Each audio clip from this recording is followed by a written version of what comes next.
back and bigger than ever. It's the unofficial 40 from Soonerscoop.com. Now, here's the entire Sooner Scoop crew. Carrie, Josh, Eddie, and Bob. All right, we are back. It is the unofficial 40 podcast right here from Soonerscoop.com studios. As the other big boss is in town, in studio right now for the first time in quite some time, at least with this setup. Things have changed a lot around here since. Maybe is this first time ever on the pod? Well, we did the pod in the conference room one time. I think maybe the first time we've done it in here. 100%. This is the first time I've been in here, yeah.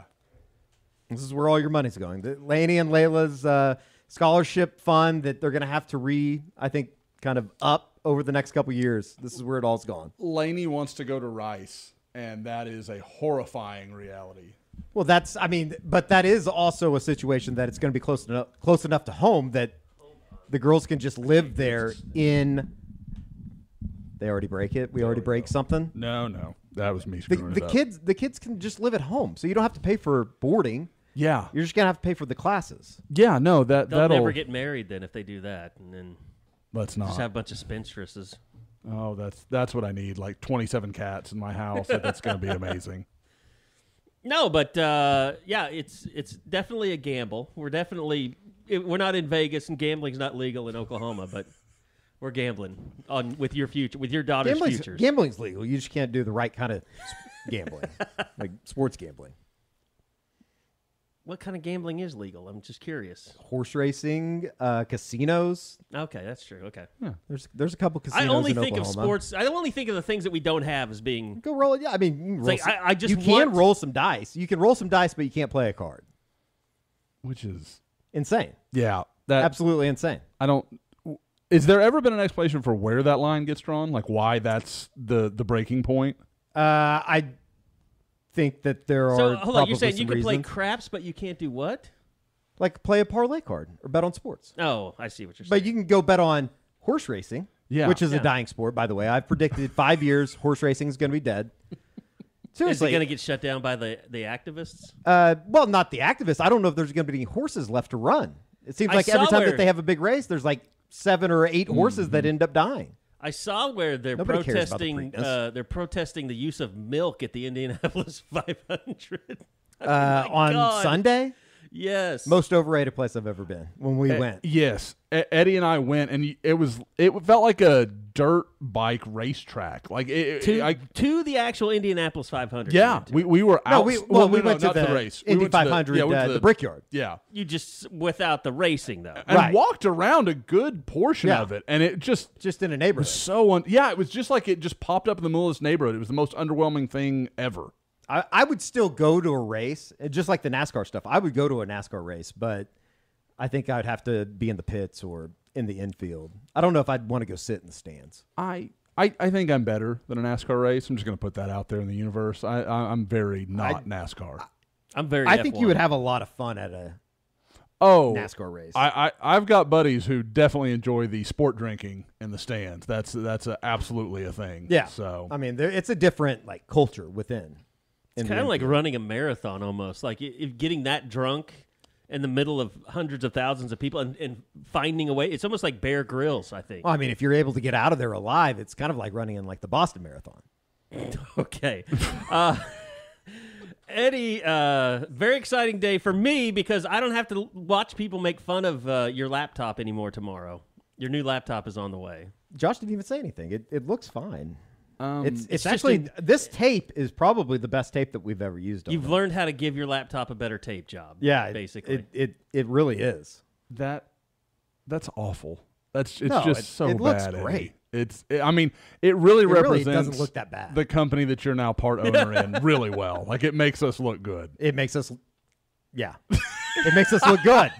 It makes us look good. We also had a police officer visit us today. We did. We are now deputy sergeants, I think, with the or Oklahoma Police University. It was the University Police, right? Yeah. Mm-hmm. Yeah, they had a larceny that we're now on the case. Great. Yeah, you had the arson earlier that you Right. still are Right, we're still investigating Yeah, that. I've heard no, that. and They had a I golf thought it was cart. interesting. They had a golf cart situation. I thought it was interesting that I asked him about the arson incident, and he didn't say anything about it in front of you. Yeah, Oh. well, I think that it was a situation that he wants He to said play he was his own on cards. vacation. Yeah, he said he was on I'm using vacation, air but quotes. we obviously know that he's probably the one that said it. But yeah, some idiot stole the Sooner Club's golf cart this morning, like at 6 a.m. Pretty intense. Like golf cart theft is a major it crime. seems like it's a big deal in Norman. There's golf carts being stolen all over the place. My wallet's in my car. I'm a little concerned to hear this right now. Like nobody hearing this is going to Is your find car out. locked? My car is locked. Because golf carts are open air. Yeah, yeah. I am a proud golf car owner, so that is a. You own a golf cart? I have a golf cart. I have a golf cart that sits in the garage. It is a bright teal for anyone that is excited to. Why do you have a golf cart? To drive around the neighborhood? It's something you do. It's like I don't know why. most in thing. I think like the Yeah. Buckinghams have one as well. I think that's just the what? Rich people. Yeah, That's it. Yeah. It's interesting. This is kind of disappointing because I went to your house and it wasn't it wasn't what I made it out to be. So I thought like, sure. okay, he's not robbing us blind. No. My Burger King is still open. And like all of a sudden, like now you have a golf cart. Now you're just going back the other way to where people just think we're just spending money left and right. Yeah. No. Now That we're rich or something. That Probably we don't need you to need subscribe. one to get around the neighborhood. I think Well- that is a adequate. There was a lot of golf carts in Blue Stem growing up. I'll put it I'll that say there's way. a lot of bugs where you live. for the sure. oh Lord the Hardens again at the end of the street. You got to get around that house, and James has a lot of cars. It's a real problem. So you got to kind of make that work. But no, I should note the golf cart was literally a gift. It was given to us. I think it was a perfectly good excuse. From a scooper? No, I don't get gifts, and we've got to get into Eddie's adoration that I am noting as I travel around the state of Oklahoma. We'll get to that. Oh boy, yeah. Shortly. It's Tonight was ridiculous an how- eye opener. Just how famous he is. Mm-hmm. It's insane. I was chronicling it to Tiffany on the drive over here from Washington High School, and she was like, "I'm sorry, I'm you're not as seriously famous." thinking about moving down to Washington when I retire. I'm dead serious about I that. love it down It's there. a That beautiful, was nice. beautiful town. Yeah, 100%. Now I Plank know the lives down neighborhood there, you're right? moving into. Yeah, Plank lives. He's like the mayor, I think, down there. We decided on the road, and we know where Plank lives. Like we've seen the neighborhood. We're pretty. It's like confident. Bob Stoops' house from the highway. Yeah. Yeah. There was a neighborhood Well, that there's an looked a entire little different. neighborhood, yeah. There's a reason he has to do every radio show in the country to pay for the house. Or they're just paying him to live there. One of the two. I think the fact that we've invited him to come on and he didn't want to was strictly about monetary gain. Like it just wasn't worth his time. Actually, he did text me, said he'll come on anytime. So we shamed him. yes, and then he mentioned me on the broadcast the other day, so I appreciated that because he told Toby to shut up on a promo that was running too long for baseball. Sorry, Eddie. So you are here because it's your Oklahoma spring tour. Mm-hmm. You've been out the last 2 days. You're nice and red. Yes, that's. By the way, we can take your headshot after the show if you want. Oh, that's exciting. Yeah, I need to get that. That's The lighting makes up for everything. Yeah, no, I'm really excited. The red background. It's going to be. No, it's yeah. a green screen. Yeah, no, I mean, but I just you're looking saying at what what you've theirs was, accomplished yeah. already is pretty impressive. George will just like it because then he will not be the only person not wearing a sport coat in his. He's very self-conscious about Yeah, it. I forgot We all could about have that. it redone. Would you like a redo? It. I mean, George, if it makes you feel better, I can open up a couple buttons. I think We you can look make this real fantastic, but it's the uncomfortable. sport coat thing that you're. It's a you thing. Interesting. I wasn't sure. I thought old. I thought we were going to go old there. We need You want it here? You want to say that again? We need a give him a mic because I believe what he's going for right now is an attack on the whites, and he's coming after the golf carts. He's coming after the Blazers. It's really kind of interesting. People who wear the sports coats or feel like they need to wear them don't look as good. Josh and I don't need a sports coat. We just look good. This is an interesting take from Eddie, who is like Tiger Woods' biggest fan, but he feels that the attack on Tiger's never been known for the way that he dresses. Like I think that the adoration for Tiger is because of what he does with the golf club. Sure, fair enough. I never anticipated Eddie wearing a blazer though for the photo shoot. Well, I thought for sure you would have. I didn't know what to wear.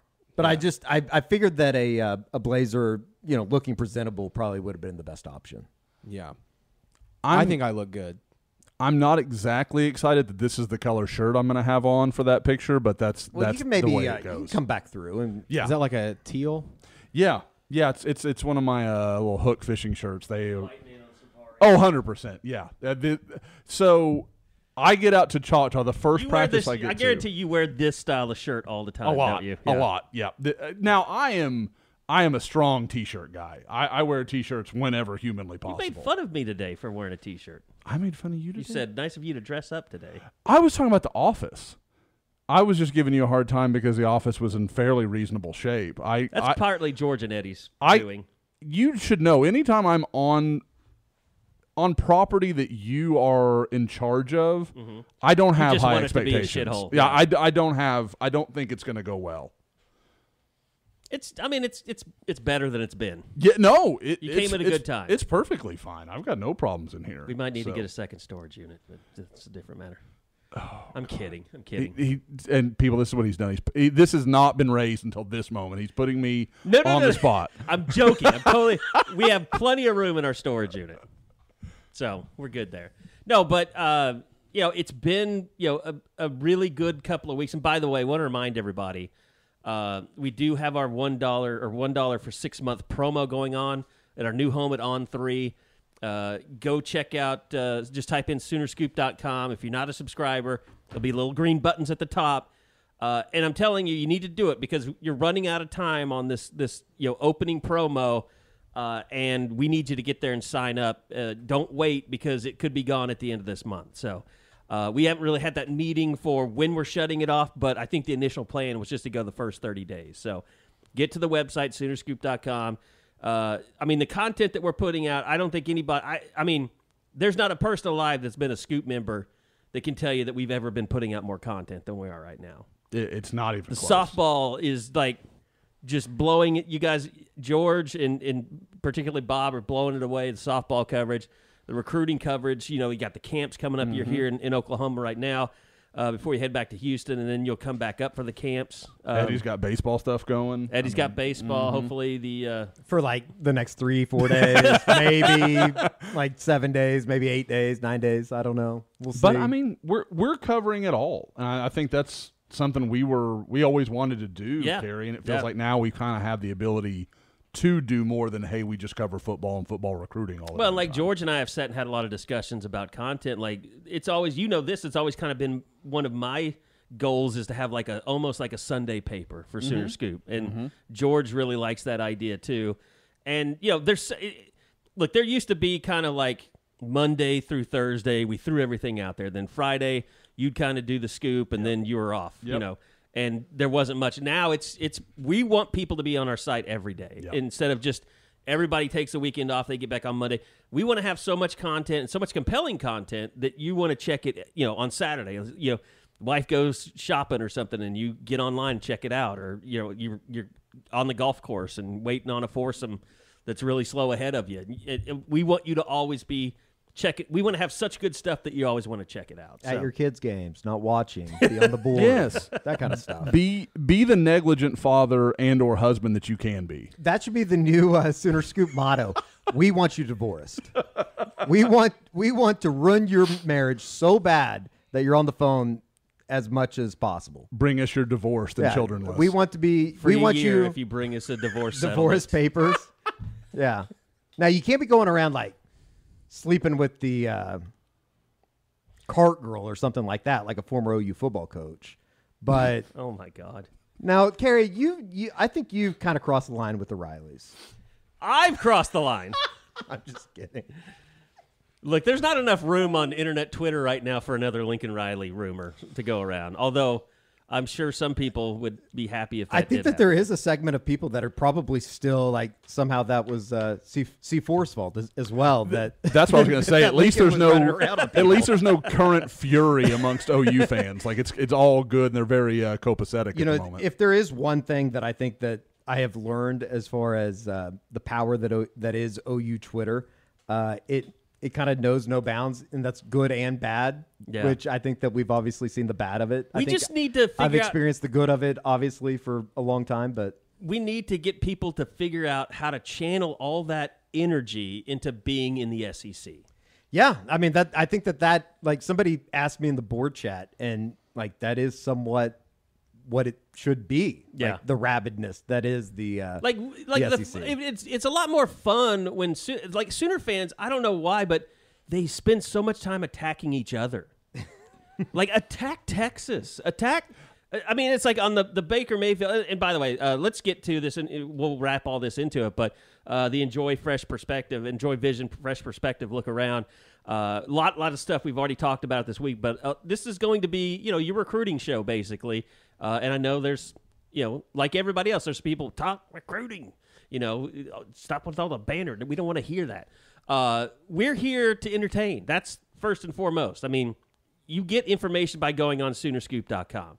This is not intended to be the Recruit by Recruit podcast. So we're going to talk about recruiting. We're going to talk about baseball, softball, what's going on in our lives, the craziness of the office, all that stuff. But, right now the craziness is Twitter, and it is Xadavien Sims committing to Oregon, and the fallout from that. I mean, and Josh, here's the thing. Like, you and I, we've been through this so many times. Like, we've seen this happen.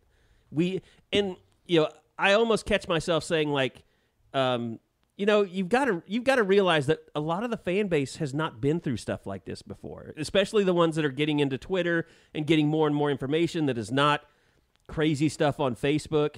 But like, this just happens, man. And the fans get, they're like, well, this is hurting our recruiting. It's really not, man, because at the end of the day, Xadavien Sims, 2 weeks from now, a month from now, if he's rethinking his commitment, he's not holding this against OU fans. No. Or message board posters. At this point, I mean, I'm 20 years into doing this. I have never, ever done an interview with a kid that did or didn't come to Oklahoma that has ever mentioned the message boards were mean to me. Like, it's never come up. And honestly, there's a part of me that thinks Brent Venables, like, I'm sure he doesn't love that this is happening. Like, it's not good. I'm not trying to present it that way. But there is a part of me that thinks Brent Venables is like, if a kid doesn't want to come here because people said not nice things about him on the internet, he's probably not going to survive Jerry Schmidt and our style of coaching and the way we do things. Like, that there's no coach on earth. It's like, I totally get it. Like, you're not going to go. Like, that's not how football people operate. Whether it's a player, whether it's a coach, that's not the thing. And Carrie, the only thing I'll say is it reminds me a lot. I talk to Tiffany a lot, where she'll talk to people. For those that don't know, Tiffany is in anesthesia and she does surgeries all the time.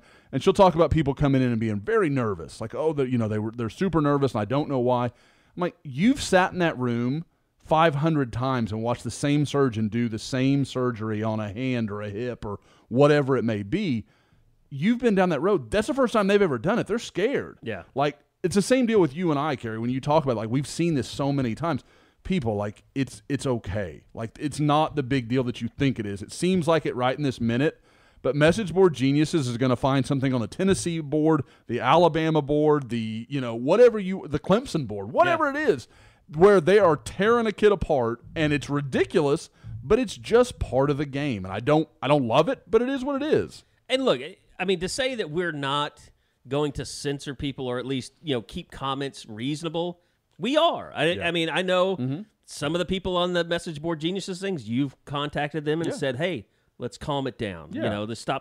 I know you think it's fun stoking the fires. Sure. But for the better of everyone, let's just take it down a notch. For me, and we were talking to Eddie and I were talking to somebody about this tonight, and I think it's fair to say that the way the message board is moderated is largely at my purview. Like, I'll own that. Like, I'm usually the one that this is what we're going to do, this is what we're not going to do, and those kind of things. And within that, I don't mind at all if you're talking about a player and you don't think he's good. Man, that's what a message board's for. Like, you get to talk about that, and you don't like his game.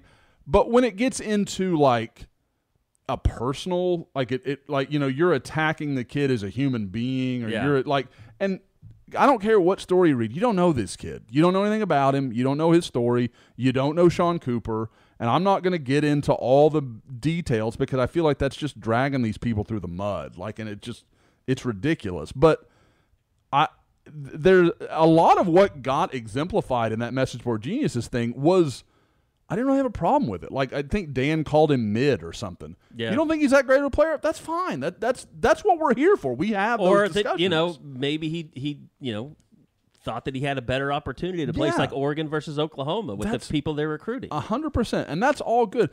Again, when the message board goes too far is when you start attacking family members and the kid himself. Like, it gets personal. Or when you go after the trainers. I mean, here's the thing I would say about it is, if the trainer was responsible or misleading people, then why was Todd Bates? I mean, Todd Bates has more contact with Sims than anyone. Yes. If he didn't know and he was surprised by the result, he was being misled too. So how are you going to put it on the trainer? How are you going to put it on?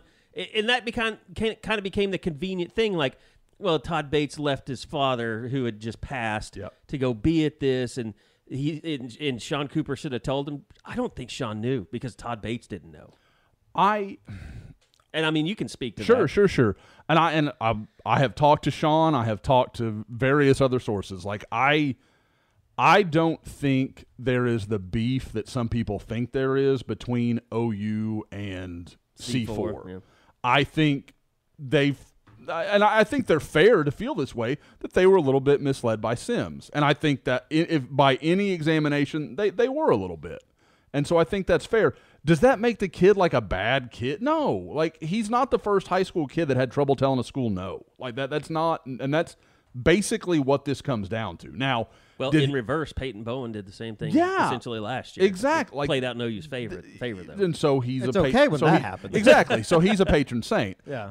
No, but, and I have seen text conversations. I have seen some things that I probably shouldn't have seen. The conspiracy that people want to believe that is out there, it just simply isn't. Well, that somebody, that Sean Cooper or whoever is pushing kids away from Oklahoma. I just don't. I don't buy that. That's the pure. And I wasn't down there. I don't know the ins and outs, but just knowing Sean, it doesn't seem like he's that type of guy. Sean is not. I've known Sean for several years now. He's a good guy. He really is. Now, and you reminded me earlier tonight. He sent Eric McCarty to. Yeah, Eric McCarty. It's not like it's a. And I'm not talking like Eric McCarty showed up his senior year at C4. Like, Eric McCarty was at C4 like before anyone knew what C4 was, including myself. Sure. Kevin Sperry, the 2025 quarterback. Yeah, he's a C4 guy. On Saturday. We'll get to that. There is, I don't really have a lot of reservation in telling people that I think if Sean had his preferences for Xadavien, everybody calls him Day-Day. Just so, if I say it and people don't know what I'm talking about. Xadavien Sims, I think Sean wanted him at Oklahoma. Like, that would be my read on it, based on some conversations I've had. And so this narrative that, like, he's out to get OU, even if he didn't like OU, Sean's not stupid. You don't start a training program in the state of Oklahoma and say, I'm going to go to war with the state's flagship school. Like, you're not going to get any players. Like, no one's going to come if OU won't come in your doors. Like, that's never going to happen. So even if he did feel that way, which he does not, it would just be stupid business. And Sean, whatever else he is, he's not stupid. I would like to point out that even though Enjoy Vision does a fantastic job with LASIK, and Eddie will tell you about how he can see, they do not guarantee seeing into the future. Eddie, I'm afraid to say. I don't know about that. Boston's up by 14. Have you ever talked about Enjoy Vision? Have I ever told you guys about Enjoy Vision, which is a good thing that Boston's up by 14? I just want to see more basketball. Yes. I know that sports gambling isn't legal here. Enjoy Vision is the most awesome laser vision center in Oklahoma City. It's not even close. Combination of mind-blowing technology, experienced eyeball surgeons, and exceptional patient care, which was life-changing for me personally. I'm a little bit nervous with Josh in here doing the live read, to be completely honest with you. Enjoy is giving every unofficial 40 listener in the universe, I always leave that part out, $400 off of LASIK. So if you are interested in LASIK, all you need to do is go to enjoywithme.com. That is the letter N-J-O-Y withme.com. Promo code U40, $400 off. Enjoy Vision. This is where you LASIK. Do you watch a lot of Ancient Aliens? No, I don't believe in that. What is Ancient Aliens? that thing on like History Channel with the conspiracy alien guy. I wasn't allowed Although to there's- have a. I wasn't allowed to have a. What's it called? Imagination when I was younger. Is that explain the it? is that the GIF guy that's got the he's like Yes, aliens. that we made you into yeah, one time. Okay. Yeah. Uh-huh. Yeah, that's him. He's quite a character. Okay, so Sims thing is done, but like you said, Kevin Sperry was there. A lot of young 2025 guys were there. I mean, George. I know. Let me hand it over to. Well, I'm gonna give George my mic because, as everyone fine. knows, there's enough of me on this pod. But George was out interviewing players as well, so I'm just gonna hand it over. Josh, you can talk about just who was there real quick, and then George, you can talk about your impressions from who you talked to. Yeah, I mean, I think the guy we talked about him already is Kevin Sperry. I mean, that's the guy that I think everybody would want to hear from, and obviously is Oklahoma's 2025 quarterback commitment. I spoke to him about a week, I guess it's a couple weeks ago now.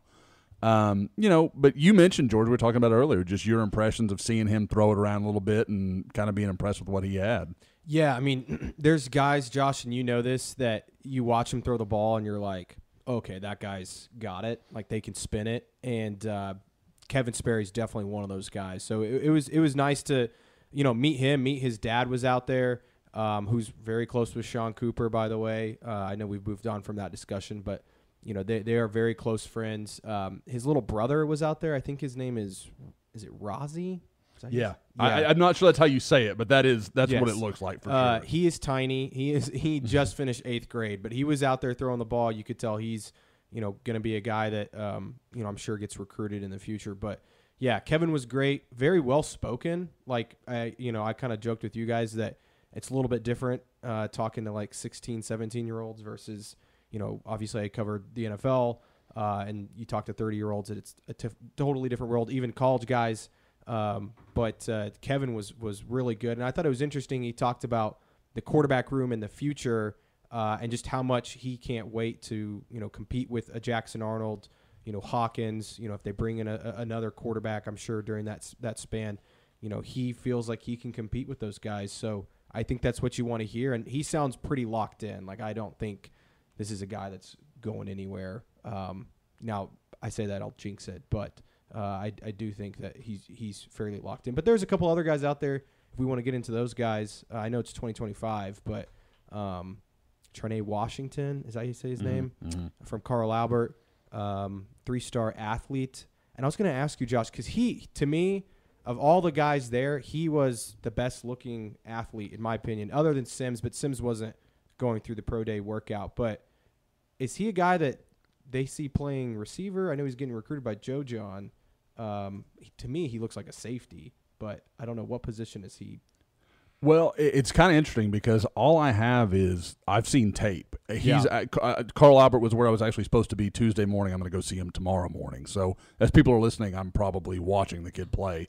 But he is a guy that I really could do a lot of different things. And I've been around Oklahoma City talking to some coaches this week, and you can tell that he's the guy that they kind of worry about. The opposing coaches, like they don't know exactly what he's going to be, what Carl Albert's going to do with him, but that he brings a lot to the table, and it's just really like you're talking about, he's so big that Joe John's recruiting him, but at the same time, he's got some wide receiver skills. He's just a matchup problem.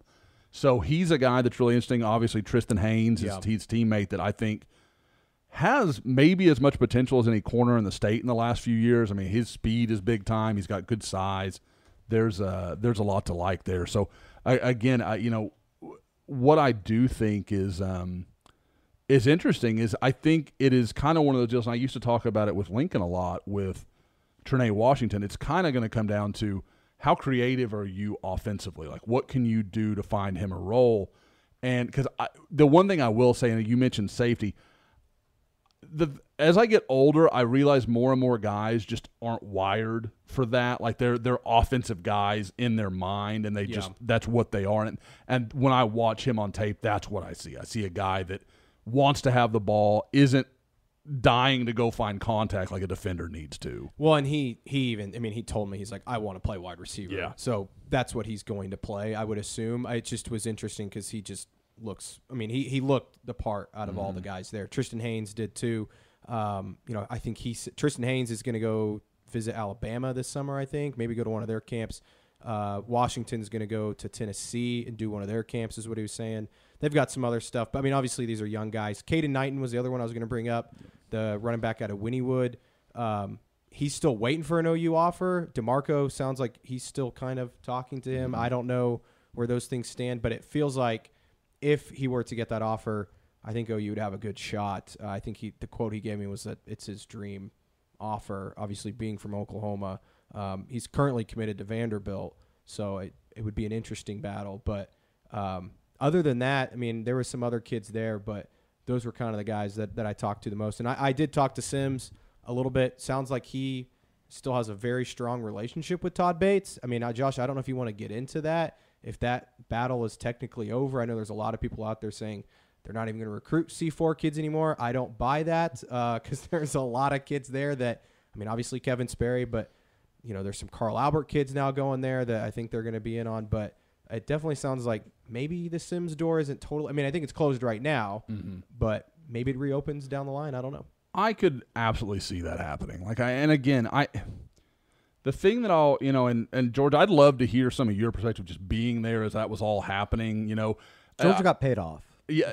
He got paid to say nothing. Seriously. I mean, George, you know, that's fine. If that's the way this is going to be, George. That's what we expect from you. We split the money. We got lunch today at Fuzzy's. But, you know, I think with Sims, there's a couple of things in play because I think at some point we've seen this where guys maybe commit out of state and they start thinking about, you know, getting so far from home. Sometimes that ends up being, you know, maybe that's a little farther. Now that I'm seeing it in reality, it gets closer and they start thinking about it. But I don't see any reason that Oklahoma couldn't come back in there at some point. I think it'll be very interesting to see because we know OU wants a big defensive line class. How do they fare with David Stone, Danny Okoye?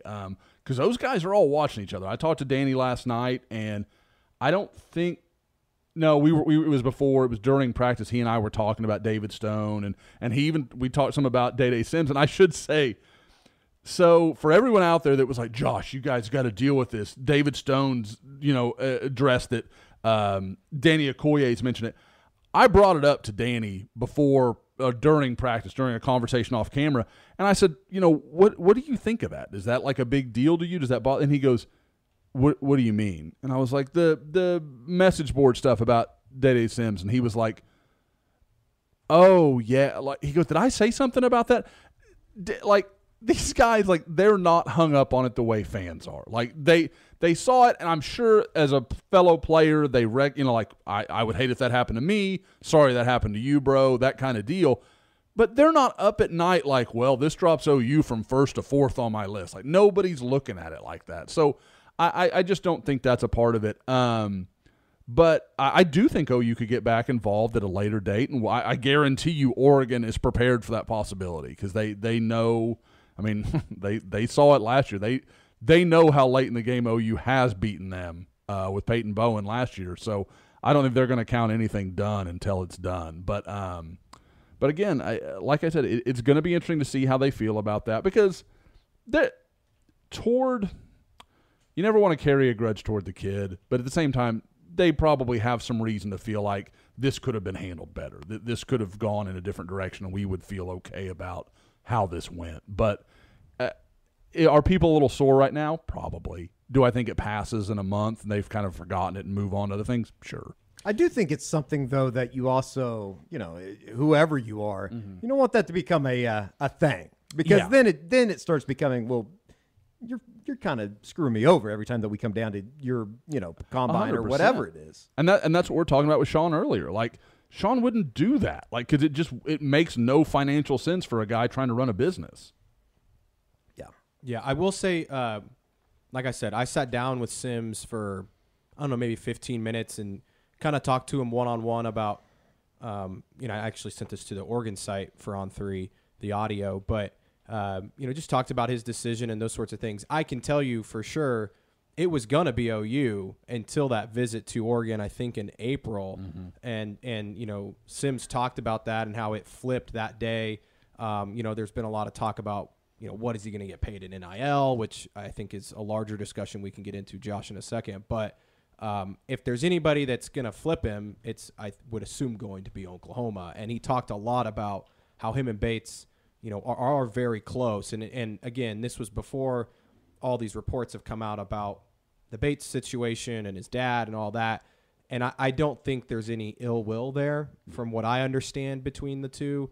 I'm sure there is, some that needs to get worked out over the next month or whatever, but I don't think that's going to keep Bates from trying to recruit the kid maybe down the line, especially if he's recruiting some of his friends and David Stone and some of these other guys. So I think that door is still open. At least that's the sense I got from Sims, is like, obviously he's canceling his official visits, which, by the way, I'm sure Michigan State feels the same way. It was at the day before his commitment. He's like, I'm going to go official visit.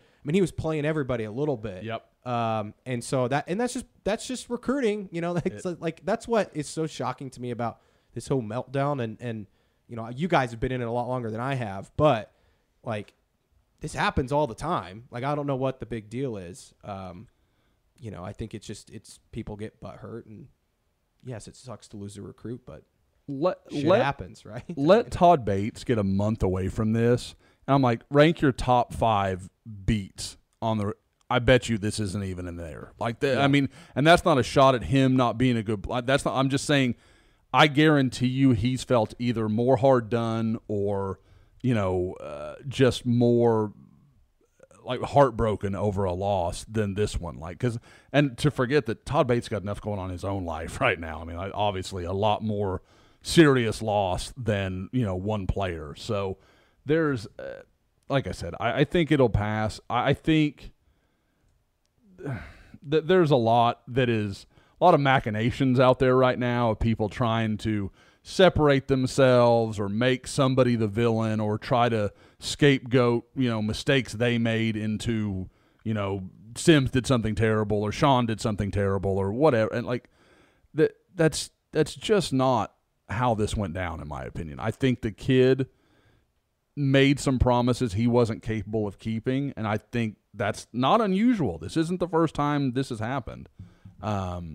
So, like I said, we'll see where it goes. But I don't – the thought that OU is going to stop recruiting C4, stop. That's nonsense. You're not going to not recruit a place that has already given you 2 commitments and clearly is going to have more Division I talent coming through. Specifically in an area of the country and maybe even the region that North Texas from Frisco all the way up through Durant is blowing up. It truly is. And a lot of it's credit to Sean. That wasn't an area that everybody knew had good players. You have to give him some due in that. And I know I'm probably going to get some angry DMs about that, but it is what it is. Yeah.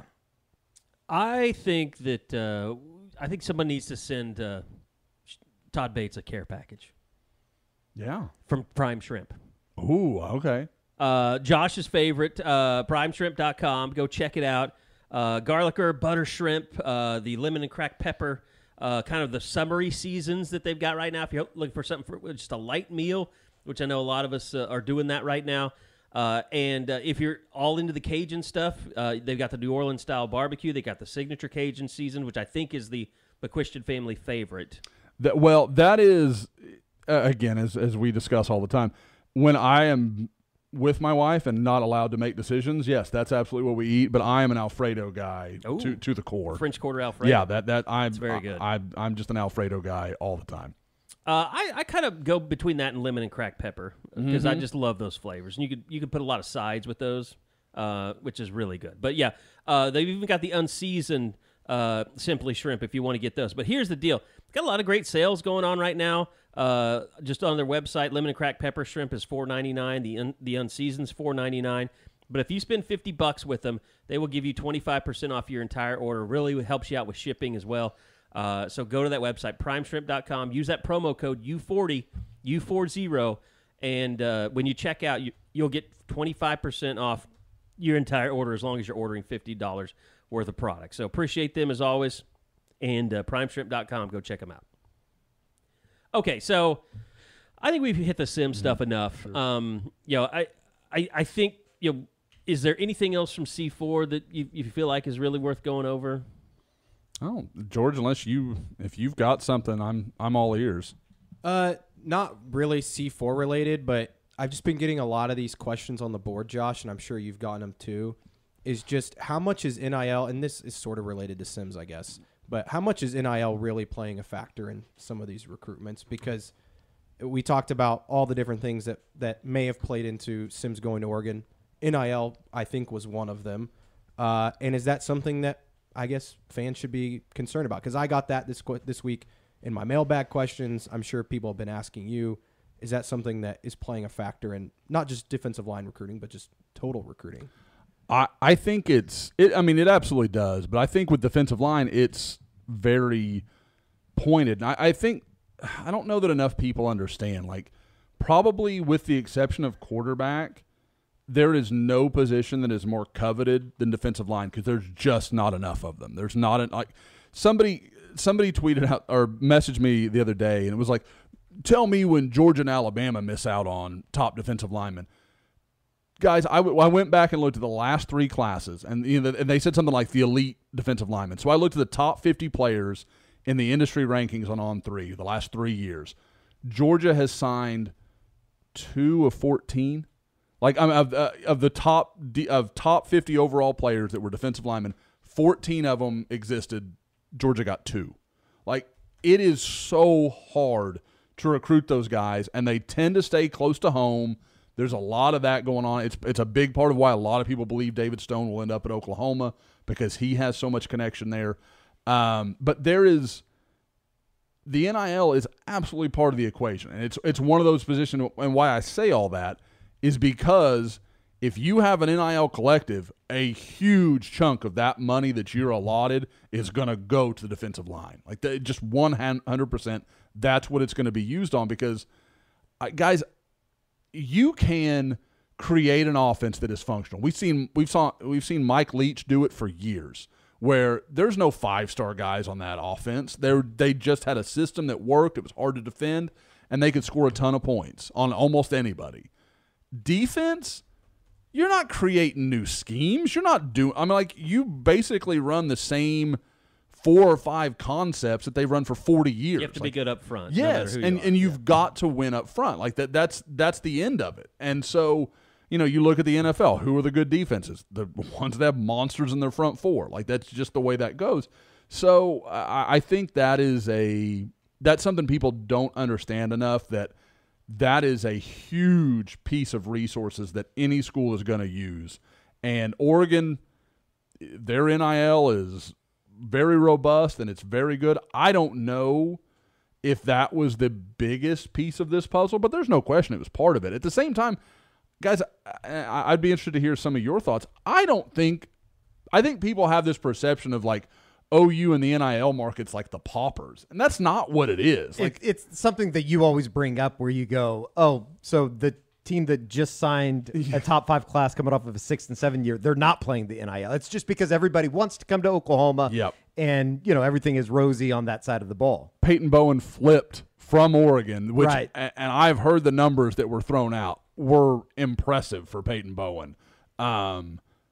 He didn't pick Oklahoma for free. Like, don't kid yourself on that. So I think that is part of the misconception too, is that OU's not competitive. Now, I'm not telling you they're going to go dollar for dollar with Oregon, but they're competitive. Like, the kids are not going to be living badly on OU's NIL. So, like I said, I think that becomes an excuse at times, like, oh, well, they just did that because of that. It's just a crutch that makes everybody feel a little bit better about the situation. Yeah. And when the hard thing is saying, okay, he just doesn't want to come play football at Oklahoma. Yeah. And again, people that don't recognize, Sims was not like they're like, oh, he's from Oklahoma. No, he's not. He's from Texas. Like, he's lived in Oklahoma for a couple of years and lives in the most extreme southeastern point of the state. Like, it's not like he is a born and bred OU fan that just turned his like that. He didn't grow up thinking like, oh, I'm going to play at OU. That's not the life they're living. But again, you look at what OU's doing in recruiting. You look at the potential of this class, both from last year and this year. You keep getting bites of that apple, you're going to win some of these. Like, they won P.J. Adebari. They won Derek LeBlanc. Sure, they lost David Hicks. They lost Colton Vosick. But like I was just saying with Georgia, when you're talking about defensive line recruiting, you're going to lose way more than you win. Like, you just absolutely are. But you got to take as many bites of the apple as you can get And eventually you hope you put together enough where you really have a solid defensive line. Okay, so let's talk a little bit about this week and what's going on with you, going around the state. I guess just kind of what, we're 2 days into it now. Maybe you can kind of, I know you've got a report up on day one. There'll be one coming on day two. But just overall, what was your goal this week? And, what do you hope to accomplish just by being here and going throughout the state? Well, coming into the week, there were 12 OU offers in the state. Now there's 13 with the news of Cooper Alexander. We can talk some more about that shortly. But my priority with this is always, if I can't see every one of the guys that holds an offer in state, I want to see as many as I possibly can. As it looks, I'm going to get to see all of them. So that's exciting. I think through 2 days now, I think I've seen 6 of the 13, something like that. I'm going to see 4 more tomorrow because Carl Albert has literally a third of the state's total, which is just unbelievable. But that's always a big part of it. And I also want to see a big part of this, and it's just getting out and talking to these coaches, seeing them, keeping those relationships good, because that's something you hear from coaches a lot, high school coaches when they'll talk about college coaches. They like the guys that come through even when they don't have a D1 guy. They don't have that superstar player, and the guys tend to like it's like me as much as they're gonna like me because I come through every year. I go to Carl Albert every year. I go to Del City every year. I go, and so when they have guys, I get the heads up. Like David Stone, we knew about him incredibly early because I had a good relationship with that staff, and that's what I work to on all this stuff. Now, not like David Stone was going to stay secret long, but that's kind of the way that stuff works. But so you always just want to build those relationships, and like I said, again, part of it is you find out about guys you didn't know about. This morning, I go and see I believe it's Luke Gray at OCS. That is starting to get people really excited, like a 6'7", 230-pound tight end with like a 7-foot wingspan. There are people that are really excited about him, and I bet you money he'll sign Power 5 before it's all said and done. He is a very intriguing talent, and the thing I'm coming away with, I've always said Oklahoma is if there's one thing the state's done a really nice job of producing, it's tight ends through the years. I mean, Steven Alexander, you go through, Trent Smith, Gabe. I mean, you run down the list. A lot of good tight ends in Oklahoma State history. It's unbelievable right now. You've got this kid I'm talking about. We see 2 tonight with Cooper Alexander and Nate Roberts. You got C.J. Nixon at Weatherford. I mean, you just run down the list. It's unbelievable how much talent at that position in the state right now. Is he a true tight end? The Weatherford kid, Hickson? Yeah. Or Dixon? Yeah.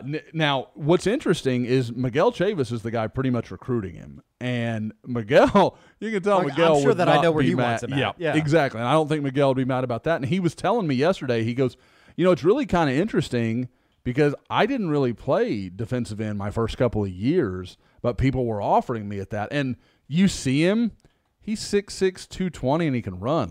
It makes all the sense in the world. And honestly, when I watched him at tight end, I thought, he's not a big contact guy. And I was kind of like, well, I don't know. I guess I could kind of cross defensive end like I was talking with George earlier about.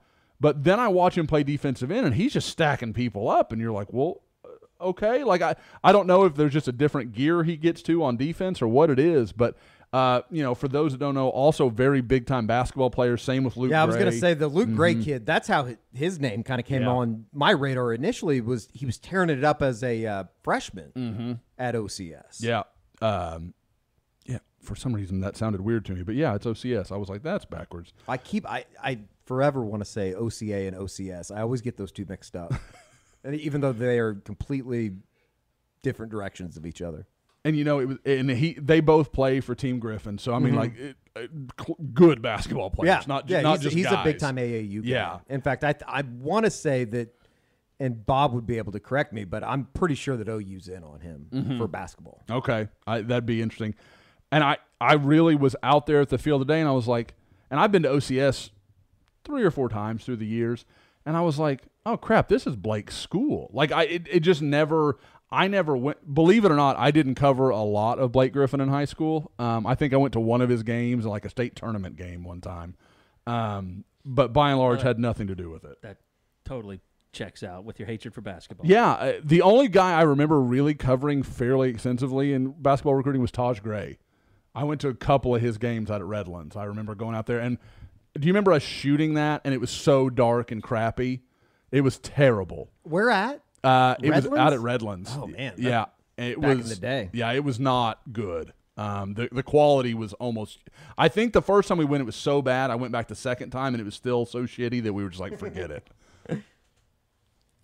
By the way, I went to a wedding this weekend, my niece's wedding. Congratulations, Riley and Braden. And I don't know what types of brands of shoes that you have, Josh. Like, you got a lot of shoes, I bet. Have you ever had any Trask shoes? They're No, like I they're don't know kind of if like I've heard the of it. old time leathery company. So like they're really well made, but they're like stiff as hell, and like you wear them for a few times, it rips the hell out of your heels and stuff. Oh, You yeah. get blisters and stuff back there. Well, I don't wear them very much, but it was an outdoor wedding. It matched with the suit that I had, or the sport coat, and I put on some of my no-shows from Dead Soxy, and it was an outdoor wedding. It was in her stepdad's backyard, and so it was 3 hours of standing on my feet, and I could not have been more comfortable. I mean, the no-shows are just fantastic. Even the no-shows have the little silicone bead on them where they won't fall down into your shoe, which is awesome. George has got some now. Eddie's longtime wearer of them as well. But, yeah, I mean, to a special event like that, to have some great socks like that to wear that you know are going to hold up, they're going to be comfortable even if you have some shoes that look great but feel like shit. Go to deadsoxy.com. Check out their entire collection. Great game day socks as well, especially if you want to get the Crimson and Cream editions. They've got several different packs. Use that promo code SCOOP. You'll get 25% off.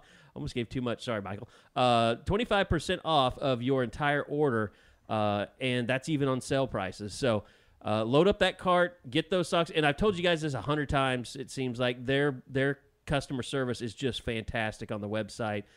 They treat you right. They make sure you're taken care of. Make sure you liked your purchase and want feedback and all that. But they let you know every step of the process when it's going to be there. Just a great job, overall shopping experience with deadsoxy.com. So use that promo code, SCOOP, and you'll get 25% off your entire order. Okay, so Cooper Alexander. I mean, a guy that I've went out and did a photo shoot with him and Tyus McClarty when Cooper was a freshman at Norman High. Now he's at Washington High School. For those that don't know, Steven Alexander, former Sooner tight end and NFL tight end, is his dad. I would have fangirled if I met him tonight. Would you? All-time favorite OU football player. And really good dude, too. Like, he was always known. When he followed me on Twitter, that was like a big deal, let alone meeting him. I had a Steven Alexander jersey. Really? Yeah. Him and Jay, it's crazy, How too. old would you have been in 97? 9. Okay. That's that right age. It to the fact that him and Jason Freeman are gonna possibly, maybe, if Cooper commits to OU, have both their kids on the OU football team. That'd be crazy. That will be the final nail in the coffin of, okay, you're officially old. Like that will be it. And Steven, was out there tonight. I didn't know. I would have kind of done a, have you met my friend Eddie? Like, I could have done that for him. I would have been happy to so set him little up. that we could do for I Eddie wouldn't have in been able terms to of- do. I wouldn't have been able to talk to him. Well, and I should say, I have been to George, by the way, if you're ever in that situation, it's your job to get Eddie's reaction. Something like that happens. Yeah, I'm to see Eddie at a loss for words. I'm anxious to see that. That's amazing. Maybe someday I'll meet him. Maybe someday. I don't know. When he walked around the corner and the cop started talking to him, I was thinking for a second, like, oh, Eddie, what'd you do? I thought I was in trouble for a second, and luckily I've just been called on to the case. Luckily he was recruiting me to get basically as a sergeant deputy within the University of Oklahoma Police Department. Eddie, is that an experience thing, or is that just a general guilty conscience? Both. Okay, yeah, Both. I'm still on the run since Jan 6th. Like, you never know when they're going to come back. I'm so wrapped up in this cord right now. It's really bothering me. Yeah, Eddie is just a circus of movement over there. There's a lot Is it happening. your headphone cord? Yeah, I think it's this one back here. All right. But anyway, you can stand up and figure it all out. Take your headphones off. And you're fine. We can talk here. Oh, there he goes. So, I mean, like you said, first offer for Cooper had to not be. for just Oklahoma. First Oklahoma. I should have stated it this way. Gets his Oklahoma offer. Yeah. Right. He's got some good schools after. There were a lot of schools there tonight. I think you were shocked by the quality of schools that were there. 2A spring game. State champion, obviously a big deal down there. There was a representative from every Power 5 conference. We're considering OU and the SEC. If you put OU in the SEC. OU, Stanford, Miami, Baylor, Michigan. Yep. And it wasn't just like small players. I mean, it was Sharon Moore from Michigan. Yeah. I don't know who the Miami guy was. No, I didn't. Joe John and Jeff Lebby from Oklahoma, obviously. Mm-hmm. I think, was it one of them mentioned? No, it was Cooper mentioned the Stanford coach. Yeah, it was there. He's the tight ends coach, is what I assume. So, yeah. Like that time we were standing next to Dan Lanning for the entire game in Kansas City. Wait, what? When he was at Georgia. Oh, yeah, when the D-back. What was his name? The kid that ended up at Oregon, ironically enough. Oh, yeah. Oh man, that was committed to OU for a while. Right. What, oh man, I can see his. I can't think of it. Was he number 8? Dante Manning. Dante Manning. That's it. Yep. But no, like I said, it was. I have seen, like I said, I've been to about 10 schools, and I mean, mostly, obviously, 6As, 5As, big programs. And that was as many schools as I've seen anywhere. And I think I saw OSU and Baylor this morning. Same Baylor coach was there tonight that I saw this morning watching Luke Gray at OCS. But there was, again, just an unbelievable turnout. And it's a sign of just how talented those two guys are. I mean, and how, Sharon Moore, I think we can all agree he's probably going to be a Power 5 head coach the next couple of years. I mean, he is a rising superstar in this business. For those who don't even remember Sharon, obviously an ex-OU offensive lineman, and I think still has quite a bit of affinity for the school. And those guys were all just like they were having the time of their life, just sitting down there watching the Washington spring game, catching up. Sharon and Lebby, Joe John, obviously the whole crew. So, but yeah, we spoke to Cooper afterward. I don't know. We're planning to run that first thing Wednesday, so kind of depending on where you are in your day, you may have already seen it, may not. But, I mean, there's no question, and I should say I've already put in a prediction for Cooper Alexander to end up at Oklahoma.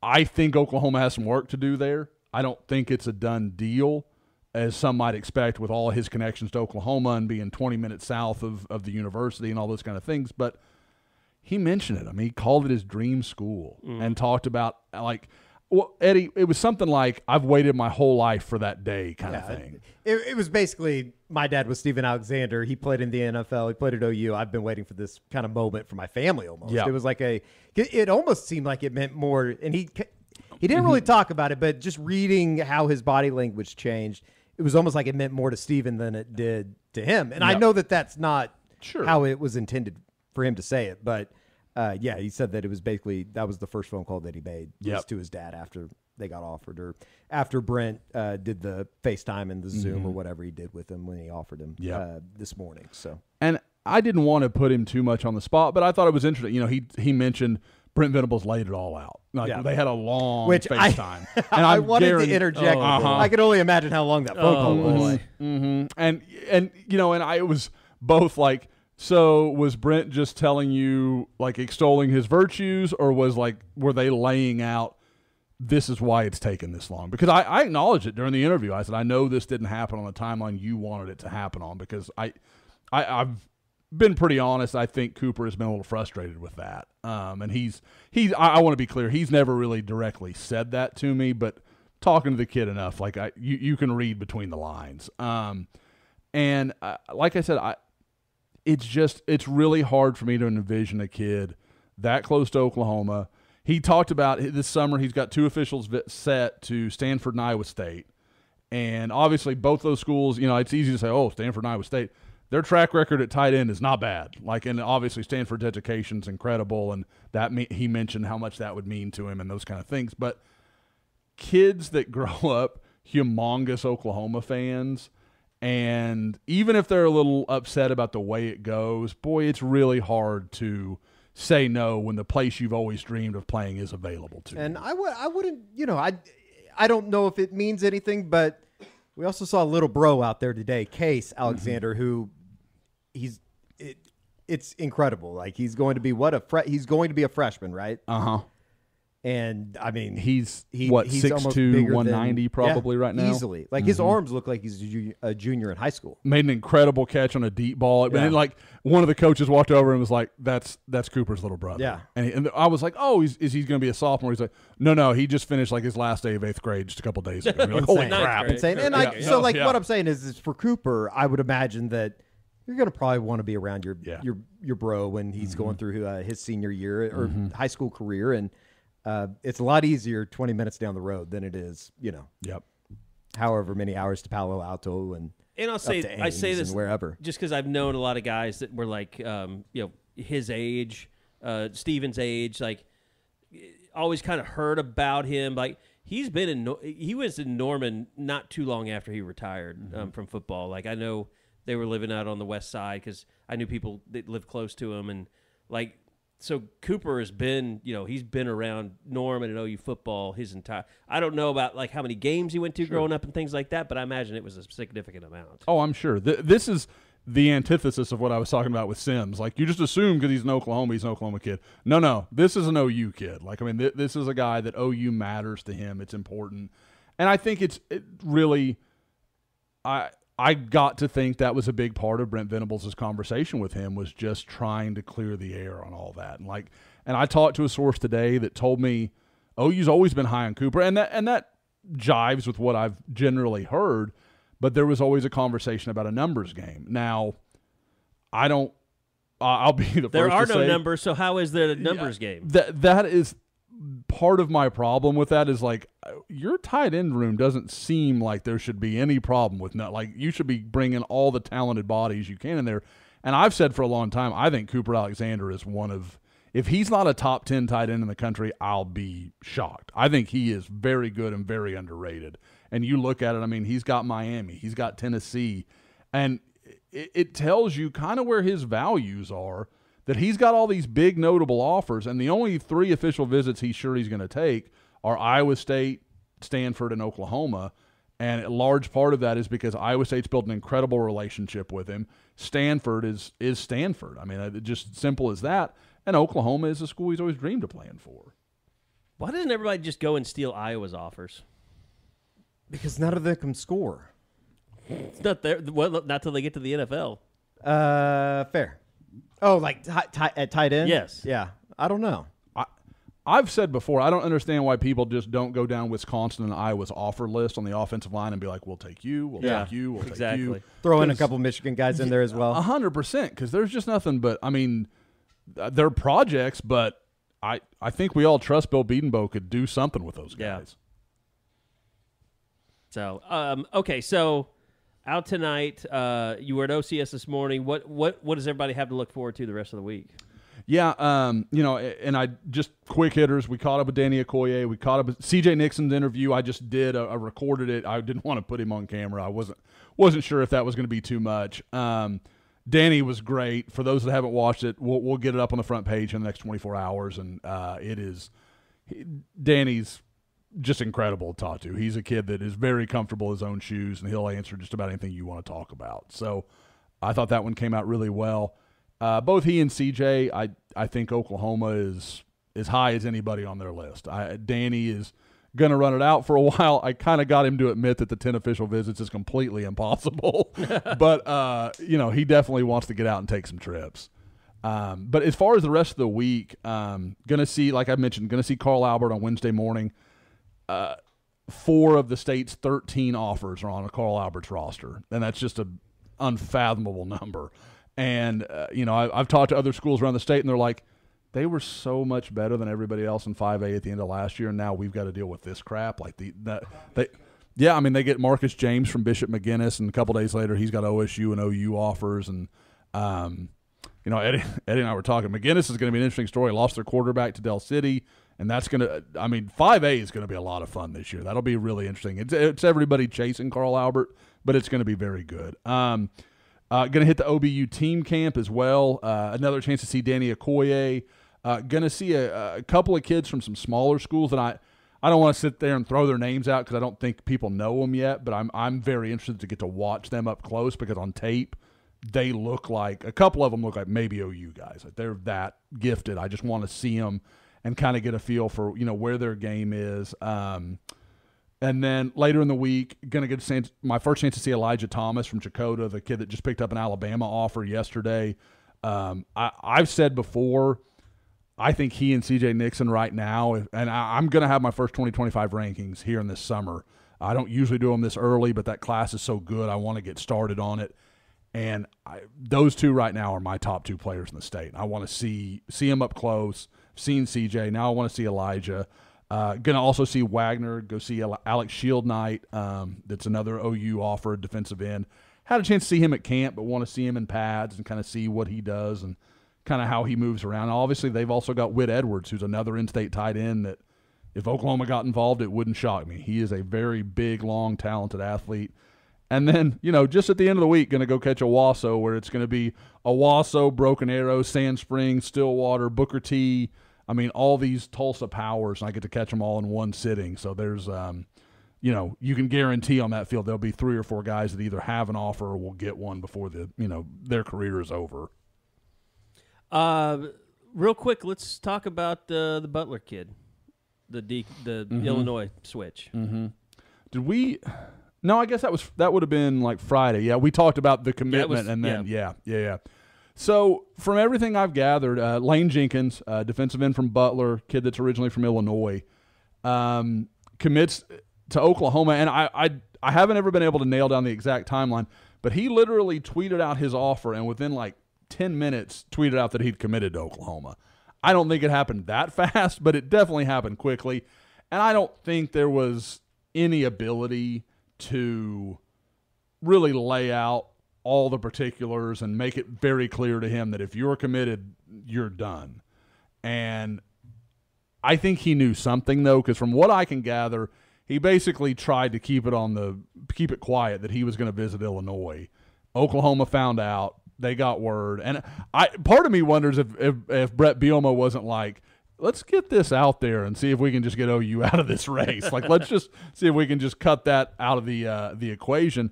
And OU just called him and said, hey, man, we wish you nothing but the best of luck. I've heard it wasn't ugly. It wasn't a bad thing, but this is our deal. And part of me wonders if this, kind of like I said earlier, with Brent almost, thinning the herd with a guy that, doesn't want to come to OU because mean message board posts.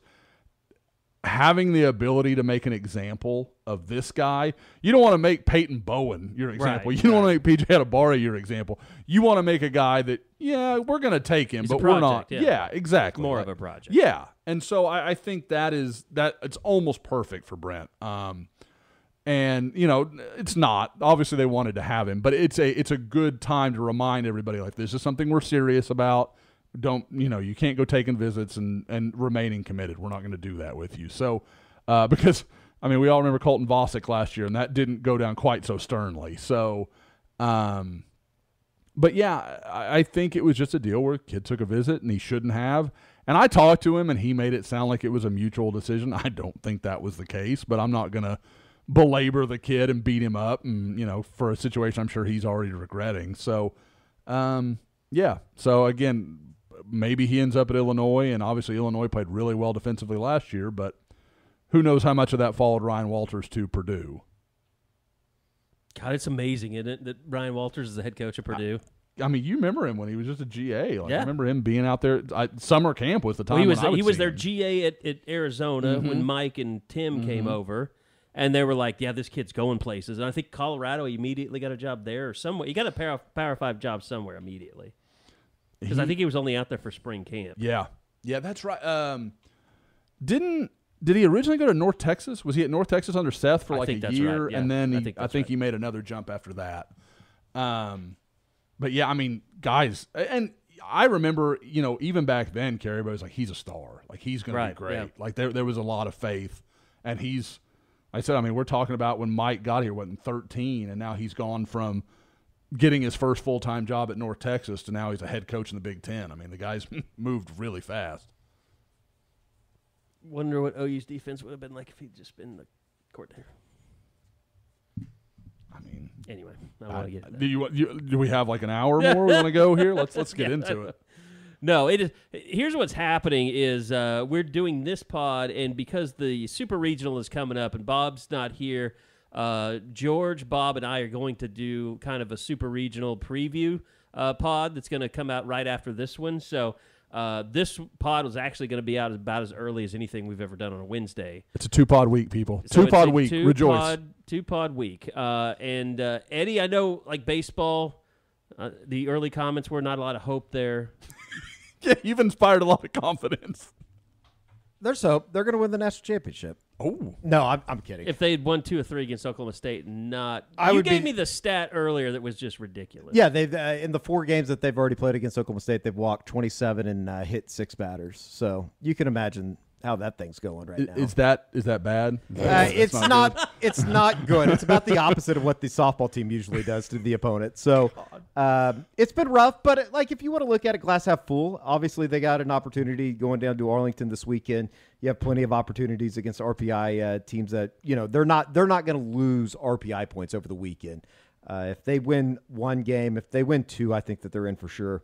If you win 1 game, you kind of position yourself going into a championship weekend in which it's basically you're going to be looking at the bubble and, are there going to be bid stealers? And if there's a bunch of bid stealers, then I think you have reason to be a little bit nervous if they were to go 0-2 down in Arlington. But, I guess in closing, Ole Miss was the final team to get into the tournament last year. That's true. So I forgot about that. all you got to do is get hot at the right time. I was going to ask, is there any precedent for – obviously Oklahoma had the great run last year, went to Florida and won, went to Virginia Tech and won. Is there any evidence that, the committee will kind of look at, hey, this is a team that we know has done this before? I don't assume, I don't know wonder. if they look at that exactly, but I do think that they'll look at their record with Dakota Harris, the starting shortstop, and Easton Carmichael in the starting lineup. They're 25 and – I guess or 26 and 14 now with them in the in there as opposed to not. So they're a much better team when they have those guys, and it's going to come down to a bunch of kind of the basic fundamentals. Are you going to get good pitching? Are you going to commit a bunch of errors? Are you not going to make plays that you should be making in the field? And if they don't, it could be a really short weekend. It could be a really short stay down in Arlington. If they, I don't think it's crazy for them to go win a couple games and. Who knows what happens? So have you mentioned to Skip that those 2 should be in the lineup? Is he aware that that's probably a good thing? He's pretty aware. Okay, that, sure. They probably are better with Dakota Harris and Easy Carmichael. I think that that has been suppressed upon him. Okay, good. All right, I think that's going to do it about at 10:30 at night here on a Tuesday. So we will continue. Full softball, Super Regional maybe? Pod. I don't know what you were doing earlier, but you were paying no attention. I was literally not listening. I was cutting up the Cooper Alexander interview. Oh, he's flexing. I see what happened there. Okay. Well, that's what I'm going to love when we go YouTube is that we're going to see just how little a shit Josh gives when we talk about stuff he doesn't care about. Oh yeah, no, I'll try to find things. I'll have some of my kids' toys in the room, and I'll do the little paddle with the ball, and I'll bounce it. I'll try to be as distracted as possible, but. Eddie, every time, this is the first time I've ever been able to watch you guys, these last few pods where we've been doing it, we've had video of each other so we could at least see each other. Mm-hmm. Eddie does this at games. He does it anywhere. If he is not if he's not shooting on the camera, he's on his phone, invariably. I feel bad almost talking to him, I'm distracting him from something that is going on in his life. It was nothing important tonight. Yeah. I'll put it that way. It was nothing important tonight. It was basketball. So, okay. Just NBA final stuff. Okay, great. I was a little concerned you were going to tell me Pornhub at the high school game. Yeah, that was going to be weird. No, they have terrible internet connection. We're not even joking about that, all right? Everyone knows when they come in here, everyone knows that doing weird stuff at high school games is my. Yeah, that's a no. Yeah, that's a big negative. That's a no matter how big you are, you can be gone immediately. Yep. So yeah, I'm sure a lot of people think that that's true. So I just want to debunk some things. Anyway, yeah, it's great having you here in studio. I'm glad thanks for everybody planning around for me. I was going to be on the road. If anybody's wondering why we're recording on Tuesday night, I'm out. Oh, I wasn't going to do 2 of 3 weeks with you on a phone. Yeah. Well, I mean, the would've audio lose my is, mind. you love shaky audio. That's one of your favorite Yes, things. I'm so into that. So, but yeah, you'll hear more from George tomorrow. He and Bob will be previewing everything going on, and George is going to be covering the Super Regional too. So you'll be getting some of his great storytelling. And don't forget SoonerScoopStore.com. Every time we do a pod, we should mention this because we get a lot of. We're running low on some sizes, and if you want your Sleep, Eat, Run, Roll, Repeat shirt, you need to get to SoonerScoopStore.com and get them ordered. The women's sizes were still good on most of the V-necks for the women, but we're running low a little bit on the unisex, the ones for males and females, and we've still got the use. Don't gender anybody in here. Unisex, just them. Yeah, it's just Shirts them, for they, them. and there. Okay.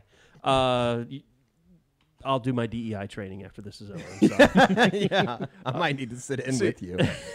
Eddie joins the police, and now all of a sudden he's pronoun sensitive. Well, that's right. That's right. We're just trying to protect and serve during the summer here in Norman.